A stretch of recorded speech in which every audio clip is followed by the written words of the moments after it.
Welcome to Failed Utopia, the podcast about utopian ideas and paradise lost. We look at utopian concepts of the past, present, and future, as well as utopian societies and communes, which promise the world to eager followers, but inevitably fail when it all starts to unravel.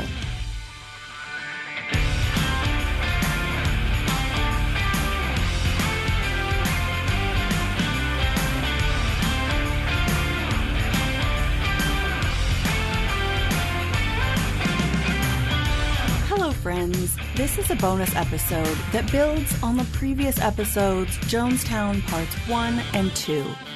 This will make more sense if you finish those two episodes first. So much of the research I did for those episodes didn't make it into the final cut. So today I'm giving you a little bonus content, what you could consider the silver lining, those who survived and those who tried to save the lives of others. Some episodes of this podcast contain disturbing or upsetting topics. Use your discretion for yourself and those around you. This won't be appropriate for kids. If you feel you need support, please find help through a crisis line, mental health professional, or a friend or family member. I have resources including crisis hotline phone numbers listed in the show notes. Before we start, I have one quick announcement. Due to popular request, Failed Utopia merchandise is now available. T-shirts, hoodies, mugs, hats, you name it, it's there at failedutopia.com/shop. Just in time to let Santa know what you want for Christmas this year. If, unlike me, you've actually been good this year. I always seem to end up on that naughty list somehow. Again, that's failedutopia.com/shop, or follow the link in the show notes. Okay, back to the bonus episode. On November 18th, 1978, while over 900 people were at the Jonestown compound, others were at the Satellite Temple in San Francisco or the temple headquarters in Georgetown, the Guyanese capital 150 miles from the Jonestown compound. A house in Georgetown served as an administrative office and temporary living quarters for a few dozen temple members working in Georgetown on temple business or newly arriving in the country.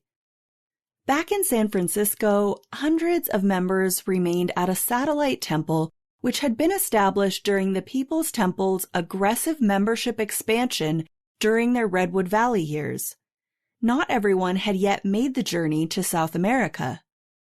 On the day of the massacre, Jim Jones telegraphed word to both of the satellites and ordered them to participate in the mass revolutionary suicide taking place in Jonestown, and dictated the manner of death with the single word, knives.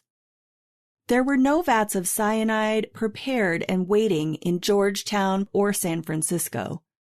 Meanwhile, Jim and Marcelin's sons, Jim Jr. and Stephen, and another young man, Tim, who was an informally adopted son of the Jones family, were in Georgetown participating in a basketball tournament. Jim Jones ordered them to return to Jonestown immediately, but the young men on the team ignored the order, preferring to stay for the last game of the tournament and having no idea of what was happening back at the compound or at the Port Kaituma airstrip. When word finally reached them about what was happening, they were desperate to stop their father from carrying out any insane plans. But sadly, it was already far too late to get back to Jonestown in time.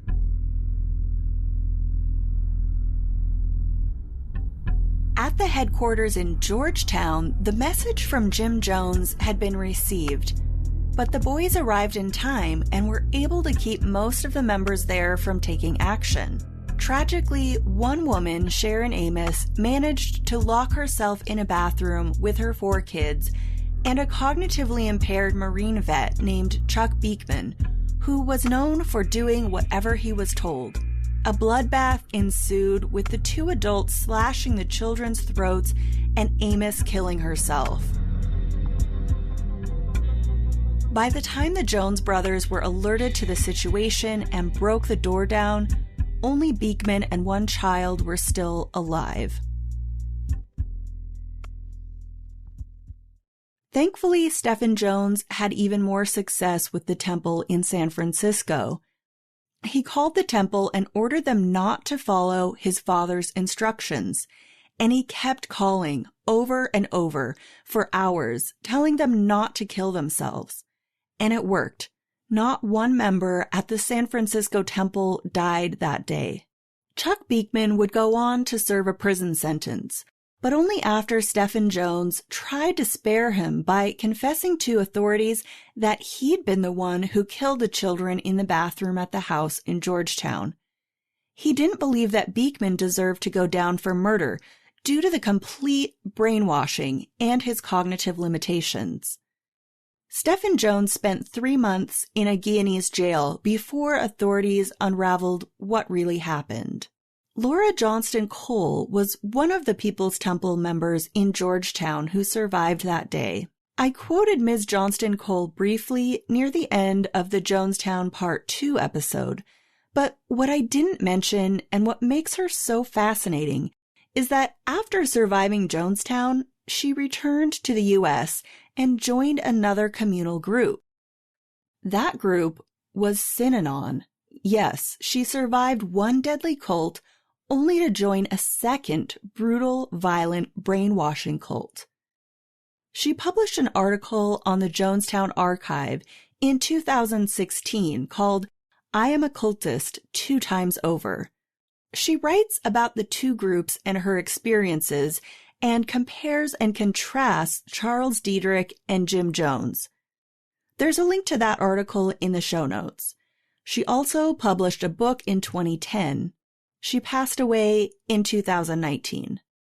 I already spoke in previous episodes about the shooting at the Port Kaituma airstrip. Some of the shooting victims survived their injuries, while a few others who weren't hit by bullets managed to escape by running from the airstrip and into the jungle, where they spent a terrifying night before being rescued the next day. And as you'll remember, one of the shooters, Larry Layton, survived and went on to serve out a prison sentence in the U.S. The other shooters had returned to Jonestown after the attack, and presumably they died there. Lastly, several people survived the mass death at the Jonestown compound. On the morning of the anticipated visit from the delegation, including Congressman Leo Ryan, 11 Jonestown residents took the opportunity to slip away during the chaos of the preparation for that visit. They managed to leave the compound into the jungle unseen.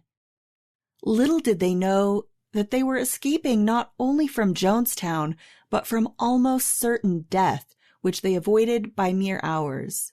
As the mass death began, 3 men were ordered by Jones to leave the compound, taking suitcases full of money to the Russian embassy in the Guyanese capital. One of the suitcases also contained a letter leaving all of People's Temple's assets to the Communist Party of the USSR.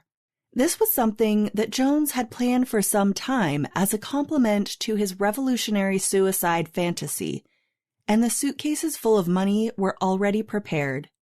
It was intended as some sort of message about the group's ideals of socialism and communism and rejection of capitalism. I'll be honest, this is stupid, and there was never a chance that this message from Jones was ever going to be received in the way in which it was intended. Nonetheless, the men set out with the suitcases, which proved to be far too heavy for them to handle on their own, and they ultimately abandoned the money in the jungle. The men's families died in Jonestown. One more survivor claimed that he simply walked away from Jonestown when the massacre began, and that when a guard spotted him leaving, he told him to have a nice life. He was lucky. Others were shot by guards while trying to escape. An 89-year-old man named Grover Davis also escaped death when he hid in a ditch on the edge of the compound, pretending to be dead, and was able to slip away. The final and perhaps most unlikely of survivors was an elderly woman named Hyacinth Thrash, who hid under her bed. While other elderly people were being brought cups of poison to drink, she lay motionless and was overlooked. While she hid, she passed out or fell asleep. When she woke, the massacre was over. She was alone among the dead until Guyanese soldiers arrived on the following day. She later said of waking up to the scene in Jonestown, "It's enough to make you scream your lungs out, thinking of those babies dead." Hyacinth had been a loyal Jones follower and People's Temple member since 1957 in Indianapolis. She had been attracted to Jones's social services and racial equality activism, and she'd believed in Jones's faith healings and credited him with curing her breast cancer. Many of Jonestown's survivors have spoken out over the years in media interviews and in books and documentaries. If there is anything to learn from their experiences, we can only hope their message reaches those who need to hear it. There are thousands of cults operating today all over the world. What can we do to prevent this tragic history from ever repeating itself? Thanks for listening to this bonus content. I'll be back next week with a regular episode about another failed utopia.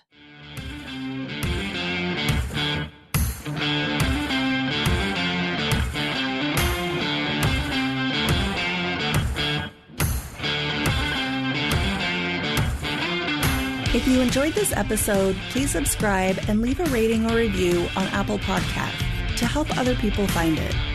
Tell your friends about it, and if you want to support the pod directly and help keep new episodes coming, you can donate to the show through the link in the show notes. Connect and stay in the loop on the website, failedutopia.com, or the Facebook page at Failed Utopia Pod.